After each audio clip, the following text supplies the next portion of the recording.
Satyabama Institute of Science and Technology, Chennai and Sri Perumbudur. தமிழகம் முழுவதும் ஆடிப்பெருக்கு விழா இன்று கோலாகலமாக கொண்டாடப்பட்டு வருகிறது. திருச்சி காவிரி கரையில் உள்ள ஸ்ரீரங்கம் அம்மா மண்டபம் படித்துறையில் ஏராளமான பக்தர்கள் சிறப்பு வழிபாட்டில் ஈடுபட்டு வருகின்றனர். இது தொடர்பான கூடுதல் தகவல்களை நமது செய்தியாளர் லெனினிடம் கேட்கலாம். லெனின், ஆடிப்பெருக்கு விழாவை நீர்நிலைகளின் அருகில் வழிபட்டு கொண்டாடுவதன் ஐதீகம் என்ன? இன்றைக்கு காவிரி கரையில மக்கள் எவ்வாறு வழிபட்டு வருகிறார்கள்? எவ்வளவு பேர் குவிந்திருக்கிறார்கள்?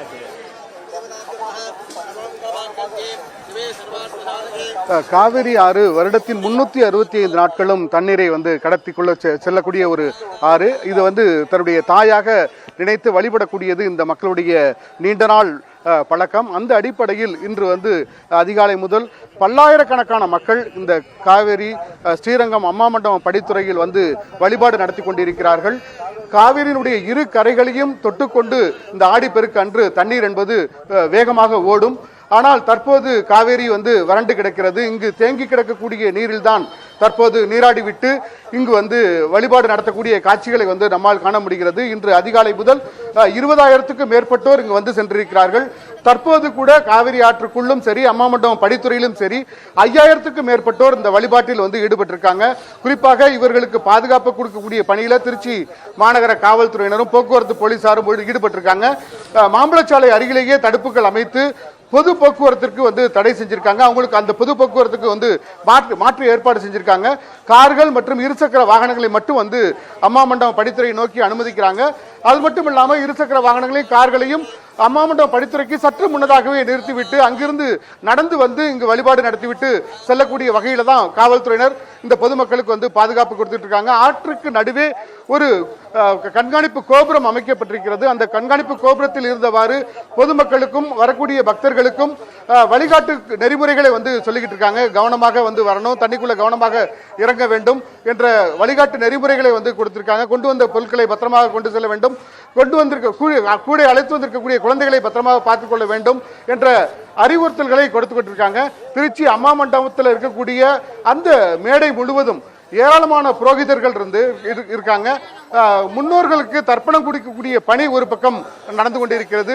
மறுபுறம் காவிரி ஆற்று அந்த மணல் திட்டுக்களில் அமர்ந்து காவிரி தாயை வணங்கக்கூடிய விதமாக புதுமண தம்பதியர்களும் திருமணம் ஆகாத இளம் பெண்களும் அதே போல முதியவர்களும் விவசாயிகளும் என பல்வேறு தரப்பினர் இங்கு வழிபாடு நடத்தக்கூடிய காட்சிகளை நம்மால் காண முடிகிறது. காவிரி ஆறு பெருக்கெடுத்து ஓடி வரும்போது அது இந்த பூமியை செழிப்படைய செய்கிறது.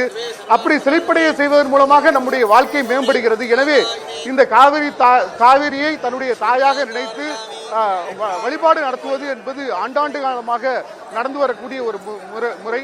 இந்த ஆண்டு ஜூன் 12ஆம் தேதி மேட்டூர் அணை திறக்கப்படவில்லை. இந்த சூழ்நிலையில் ஆடிப்பெருக்குக்கு தண்ணீர் சேருமா சேராதா என்கின்ற கவலையில் தான் மக்கள் இருந்தார்கள். அப்படி இருந்தும் கூட குடிநீர் தேவைக்காக மட்டுமே காவிரியில் தண்ணீர் திறக்கப்பட்டது. அது திருச்சி முக்கம்பு மேலணையை கூட வந்தடையவில்லை. இந்த சூழ்நிலையில் தான் திருச்சி மாநகராட்சி நிர்வாகத்தினர் ஒரு சிறப்பு ஏற்பாடாக காவிரி ஆற்றிலேயே ஒரு ஆழ்துளை கிணறு அமைத்து குழாய்கள் மூலமாக ஒரு ஷவர் பாத் அந்த அடிப்படையில் குளிப்பதற்கான ஏற்பாடுகளை திருச்சி மாநகராட்சி நிர்வாகத்தினர் செய்து கொடுத்திருக்காங்க. அந்த ஷவர்ல குளிக்கக்கூடிய பணியிலையும் பக்தர்கள் ஈடுபட்டிருக்காங்க. காவேரியில் எப்படிப்பட்ட வசதிகள் செய்து கொடுக்கப்பட்டிருக்கோ அதே போல கொள்ளிடம் ஆற்றிலும் அத்தகைய வசதிகள் செய்து கொடுக்கப்பட்டிருக்கு. குறிப்பாக காவிரி ஆற்றினுடைய உள்பகுதியில் தேங்கி கிடக்கக்கூடிய நீர்ல மக்கள் நீராடி செல்வதும் இங்கிருந்து அந்த மாலை திருமணம் முடித்து அந்த மாலைகளை ஆற்றில் விடுவதுமாக பணிகளில் ஈடுபட்டிருக்காங்க. தொடர்ந்து வழிபாடு நடத்தக்கூடிய பணியில் ஈடுபட்டிருக்காங்க. இன்று மாலைக்குள் லட்சக்கணக்கான மக்களுக்கு வழிபடுவாங்க அப்படின்னு எதிர்பார்க்கப்படுகிறது. திலகவதி, திருச்சி காவிரி ஆற்றங்கரையோரம் ஆடிப்பெருக்கு விழா எவ்வாறு கொண்டாடப்படுகிறது என்பதனை வழங்கியிருக்கிறீர்கள். நன்றி Lenin. Satyabama Institute of Science and Technology, Chennai and Sri Perumbudur.